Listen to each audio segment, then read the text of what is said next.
Lierop, the only track in the world that can make a bunch of professional motocross riders, world champions and some of the best motorcycle racers in the world look like a bunch of AMCA novice riders. It couldn't have been that hard.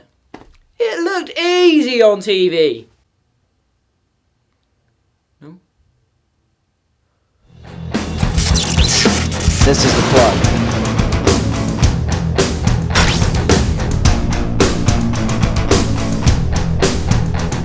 I joke. It certainly did not look easy. But before we jump into the pure gnarliness of the bottomless sandpit that is the GP of Lierop, we've got a couple of news stories and a couple of losses to the MX scene to talk about first. Firstly, a huge loss to the British motocross scene. As last week it was announced that the British Masters National Motocross Series would come to an immediate end for this season and beyond. The long-time showrunner Ken Winstanley decided it was time to call it quits. A real shame. Way back in the day when I was in the schoolboy ranks, the KWS, as it used to be called, was the National Motocross Series. And I even raced in a few. But in recent years, the British Masters wasn't what it once was. But it still had a huge amount of riders attending. And there's going to be a lot of riders wondering where to race next year. And there's going to be a lot of pros searching for somewhere that can replace this championship and replace the prize money they gain from it. Because undoubtedly it would be oh so precious to them. And last week we also had a loss in the AMA motocross scene, as long-term TLD rider Christian Craig had decided he'd been injured a few too many times, and that the minuscule rewards given to the majority of pro racers wasn't worth the titanic risks that are involved with our sport. And subsequently he's decided to retire from the sport. And he's only 22! This is worrying. Is Christian going to be the first of many? Or is this just a one-off? Either way, there has to be a solution. If a League 2 football player can make a living out of it, then surely a professional motocross athlete in the top 15 or even the top 20 best in their country should also be able to make a comfortable living out of it too. Surely. Anyway, let's move into something a little more positive. Sean Simpson wins the last ever MX1 GP! Yeah, that's right, the lad from Scotland made history on the weekend when he brung it to the world champ around the world's gnarliest track to win the last MX1 race of the season before it's rebranded to MXGP next year. And the best bit is, he did this all whilst riding a privateer bike. It was by far the biggest surprise of the weekend. I don't think anyone, except maybe Sean, thought that he'd be on top of the box after the weekend's racing. He said it himself in his pre-race interview. In his interview he said that he could feel like something special was going to happen today. And that's exactly what happened. After duking it out with the 7-time world champion in Moto 1 and winning by a comfortable 20 plus seconds, Sean had me, my dad, my brother and probably every other British motocross fan on the edge of our seats in the second and final moto. As he worked his way forward, one minute he had the overall firmly in his grasps, and then the next minute it was slipping away out of his hands. It was truly intense stuff and some really great racing. But when he crossed the finish line and he had officially won the GP at Lierop, I think everyone was just genuinely happy for the guy. You saw members from all different teams rushing to congratulate him, which was a nice sight. Everyone was just pumped that such a nice and deserving guy got the win around that track and on that bike. He proved that it's all about the rider. He proved that a privateer on a privateer's bike could bring it to the factory teams and beat everybody straight up. So congrats, Sean. One thing's for sure this weekend, he certainly silenced his MX of Nations doubters, and he's got to get a decent ride for next year now. Surely. If you watched last week's show, you'll know that for some reason, I chose probably the most unpredictable track in the world to try and do some predictions. Great plan! Well, my first prediction for MX2 was Hurlings would not race. And I was right up until Saturday morning anyway, when Hurlings decided to defy his doctors and his boss, 10 times world champion Stefan Everts, and come back to race 3 weeks earlier than advised, just so he could put on a show for his hometown fans. He's a bamf, an animal, a madman, a nutter! And well, What do you expect?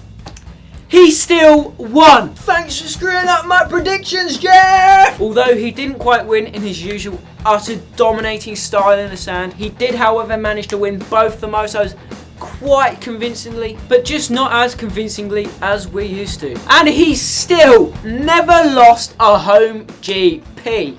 Must be nice for the Dutch fans. But you have to think, has he done any more damage to that shoulder? He did have what looked like quite a big wreck in the second moto. What damage did that do? Will he be fully fit for the Motocross of Nations? Questions, questions, questions! It's like an episode of Lost around here. Although Jeff didn't quite have it all his own way, Glenn Coldenhoff put in an impressive ride in Moto 2 and gave Hernings a run for his money. That's my guy. I did call Glenn to get the win. And if it wasn't for Jeffrey and the first race DNF, with bike problems, that certainly would have been the case. So I'm going to claim that. It was a good call. Even if every single one of my other predictions went down the bog, I'm claiming this one. I mean, come on! Who would have guessed that Dylan Ferrandis, the French kid, was style for miles to be a demon in the sand? I mean, come on, I tried my hardest. Give me a break, you guys. I'm sure none of you predicted that Simpson was going to bag the MX1 win. So what if not one of my predictions was correct?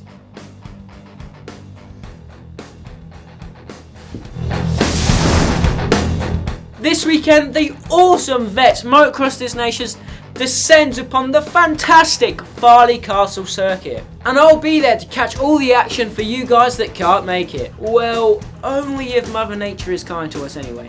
Unlike she was yesterday when we was down in Essex doing a day of filming with AD Maddock and friends. I got pretty moist from the rain. With the likes of John Michelle Bale, Tim Ferry, the Junkyard Dog, John Dowd, Fred Bolle, and many more coming along to do battle, the Vets Des Nations is gonna be insane. Just like it is every year. I mean, last year's event was probably the best motocross meet I have ever been to. Just take a look for yourselves.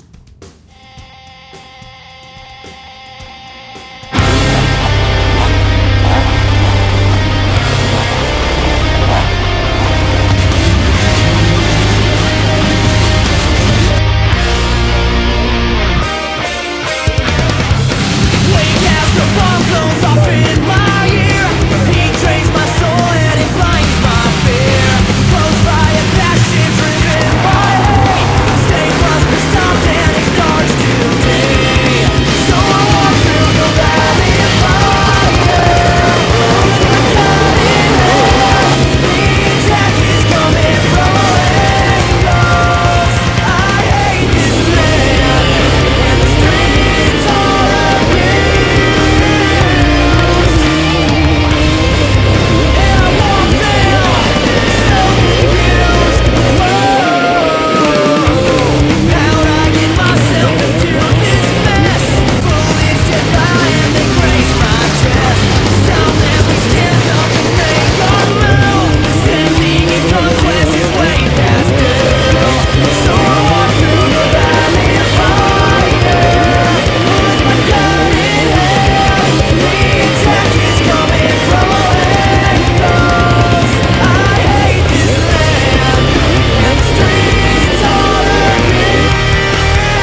And if we can expect something along those lines this weekend, I'm excited to say the least.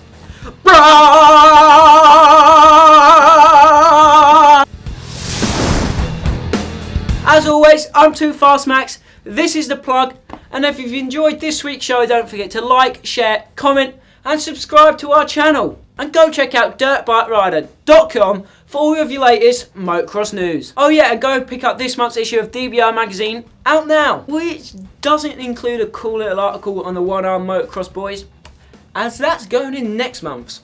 But for now, we've got a bumper Brit GP special issue to enjoy. So go pick it up in a shop near you. And finally, if you like what you've seen and you want to see more, click right here to see more. Question of the week. Who would you like to see race the Vets Motocross Des Nations? Current stars, all-time legends. It would be cool to see Ryan Villapoto rip on an SR 500. Or even just to see Ricky Carmichael hit the racetrack again. What do you think? Let me know in the comments below.